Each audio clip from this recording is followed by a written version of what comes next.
안녕하세요. 오토캐스트 이다정입니다. 저는 지금 소나미 섬이라는 곳에 와 있고요. 쌍용차의 렉스턴 스포츠 칸 모델을 시승하기 위해서 왔습니다. 이곳에서는 오프로드 시승만 이루어지고 지금까지 이 차를 타고 왔고 또 갈 때 또 타볼 예정입니다. 왔습니다. 왼쪽으로 약간 넓혀서 센터 잘 봐주시고 바닥쪽으로 들어갑니다.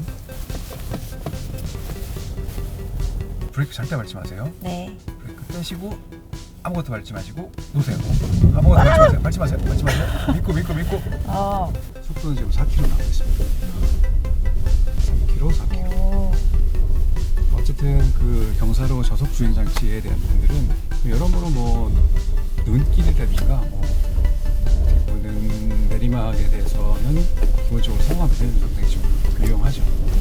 여기서는 부드럽게 가시는 게 좋을 것 같아요. 제가 살짝의 브레이킹, 살짝의 악셀링 이런 부분들로 만들어주면 될 것 같고, 살짝 악셀링, 조금만 천천히. 길이 어디죠, 근데? 네, 길은 여기가요? 프로는 만드는 게 길입니다. 자, 이제 저기 삼양 경사도 쪽 이렇게 진입. 살짝 더 올라가셔도 돼요. 너무 높게 올라갔나요? 되게 많이 천천히 올라간 것 진행하시면서 이제 왼쪽으로 천천히 진입, 천천히 탈출. 자, 이 정도 각도. 느낌이랑 되게 다르다, 운전하는. 그죠? 직접 운전하실 때는 느낌 다르실 거예요. 구덩이에 바퀴가 빠져야 되는 거예요? 네, 수입이 일어날 수 있을 정도로 천천히 가면서 구덩이에 빠뜨리세요. 브레이크로 빠뜨리고, 그다음 다시 출발 부드럽게 한번 해보고, 또 빠뜨리고. 안 빠진다. 제가 너무 안전 운전하나 봐요. 아닙니다. 이거 잘 하시는 거예요. 자, 범피 들어갑니다. 여기서도 좀 부드럽게, 자, 휠 트러블 일어나는 분들 조금 더 천천히 떨어지고. 우와! 그러니까 떨어질 때는 항상 브레이킹을 갖다가 잡아주시면은 안착 자체가 조금 더. 근데 타는 요령들이 좀 있으니까요. 여기가 이제 좀 난제인데, 네, 이제 여기서는 천천히 가셔야 돼요. 네. 일단은 시작하겠습니다. 천천히 악셀 컨트롤 밀고 살짝 밀어보세요. 브레이크. 그렇죠. 다시 브레이크. 그 다음에 다시 살짝 밀어보고. 아이고, 뭐가 닿나보다. 일단은 쭉 밀어보세요. 점프가 살짝 다른 느낌이네요. 하드코어하죠. 네. 떠난다, 갑자기. 고생했다.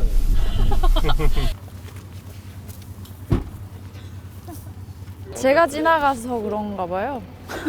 할 말을 잃었다. 제가 경험한 오프로드 중에 탑에 속했어요. 가장 어려운, 하드코어한. 그래서 저렇게 상처도 남기고 차에 밥 먹지 말까 봐요.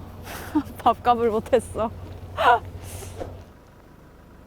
렉스턴 스포츠 칸은 지난 출시 영상에서도 말씀드렸듯이 적재함을 좀 더 늘린 롱바디 모델이에요. 그래서 외관이나 실내 이런 것들이 큰 차이는 없고요. 조금씩 다른데 앞에 보이는 그릴 디자인이 조금 다릅니다. 원래 G4 렉스턴 같은 경우에는 이렇게 가로로 그릴 바가 되어 있는데 여기는 약간 세로로 여러 개 바가 들어가 있죠. 이거를 파르테논 그릴이라고 하더라고요. 그 파르테논 신전의 기둥 을 형상화한 그릴인가 봐요. 그리고 가운데는 커다란 엠블럼이 있고요. 헤드램프를 좀 더 고급감을 주기 위해서 뭐 턴 시그널이나 이런 거를 이제 다 합쳐서 통합해 놓은 고급형을 넣었다고 하고요. 이 차의 가장 중요한 변화는 적재 용량이기 때문에 뒤에 가서 적재함을 보면서 얘기를 해보도록 하겠습니다. 굉장히 큽니다. 그 렉스턴 스포츠는 여기가 약간 짧다 보니까 이게 SUV인가 싶기도 하고 약간 애매한 그런 크기였는데 이쪽 공간이 되게 커지니까 얘 진짜 픽업 트럭 맞구나 이런 생각이 듭니다. 여기가 한 1610mm 정도 된다고 해요. 제가 키가 160이거든요. 그럼 여기 누우면 딱 맞다는 얘기인데 이렇게 누울 수 있습니다.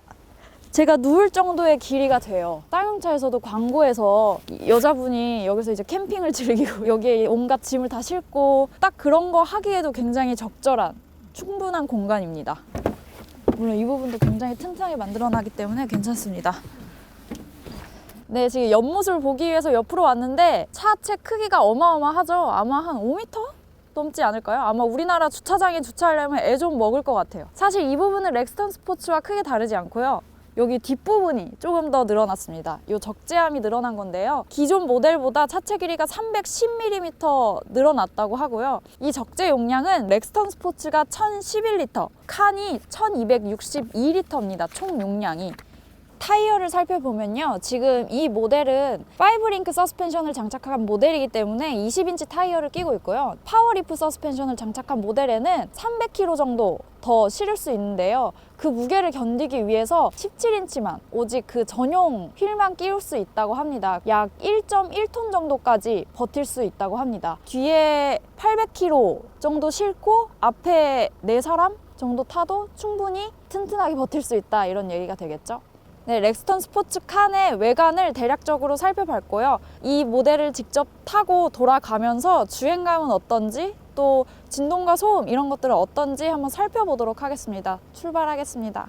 네, 저희가 이제 소남이섬에서 오프로드 체험을 하고 집으로 돌아가고 있습니다. 돌아가는 길에는 5링크 서스펜션을 장착한 모델을 탔고요. 아까 전에 소남이섬으로 갈 때는 파워리프 서스펜션을 장착한 모델을 타고 갔습니다. 사실 두 모델 차이가 몸으로 정말 느껴질 만큼 크진 않은 것 같아요. 저희가 오프로드 체험할 때는 파워리프 서스펜션을 장착한 모델로 체험을 했거든요. 좀만 험난한 길이 나오면 판이 부딪히더라고요, 바닥에. 그래서 좀 험로를 즐기는, 진정한 오프로드 체험을 즐기는 사람들이 이 차를 탄다면 저는 5링크 서스펜션이 더 적합할 것이라는 생각이 드네요. 사실 아까 전에 제가 이 차들 사이를 지나가고 옆에 서 있고 이럴 때 저보다 차의 크기가 훨씬 커서 운전할 때 너무 부담스럽지 않을까 이런 생각이 들었었거든요. 근데 사실 운전을 시작하면 오히려 그걸 좀 잊는 것 같아요, 차의 크기를. 운전대가 돌아가는 느낌이나 움직이기도 되게 가볍고요. 여성들이 큰 힘을 들이지 않고도 운전하기 되게 쉽다는 느낌이에요. 그 가속 페달을 밟았을 때도 디젤 엔진이다 보니 처음에 치고 나가는 힘이 좋으면서도 굉장히 경쾌하고 부드럽게 나가는 느낌? 초반 가속보다 좀 중반으로 갈수록 속도를 붙여나가는 게 그렇게 막 민첩하거나 그러진 않지만 그래도 꾸준히 잘 속도를 내는 것 같아요, 부드럽게. 엔진음이나 이런 것도 되게 괜찮은 것 같아요. 걸걸하지 않고 잘 걸러져서 이렇게 들어오는 것 같아요, 실내에. 다만 차에 올라탈 때 차가 높다 보니까 이렇게 올라타야 되잖아요. 근데 만약에 커스터마이징으로 사이드 스텝 이런 거를 선택하지 않으면 여성 운전자들이 운전하려고 올라타기에는 좀 부담스럽지 않나, 그런 생각이 들고요. 렉스턴 스포츠랑 렉스턴 스포츠 칸이 나란히 서 있는데 갑자기 렉스턴 스포츠가 너무 작아 보이고 약간 모양이 너무 엉성해 보이더라고요.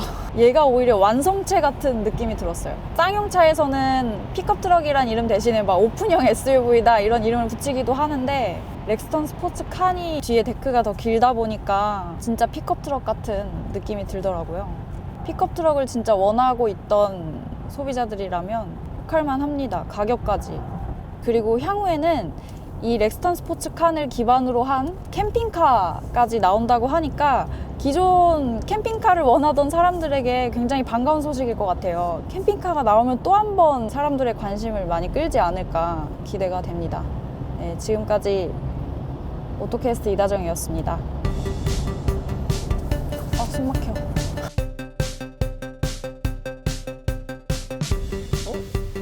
우와, 안 넘어가요?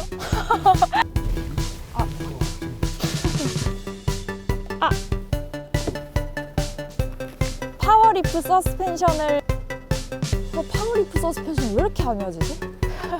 반응하는 것도 굉장히 가볍고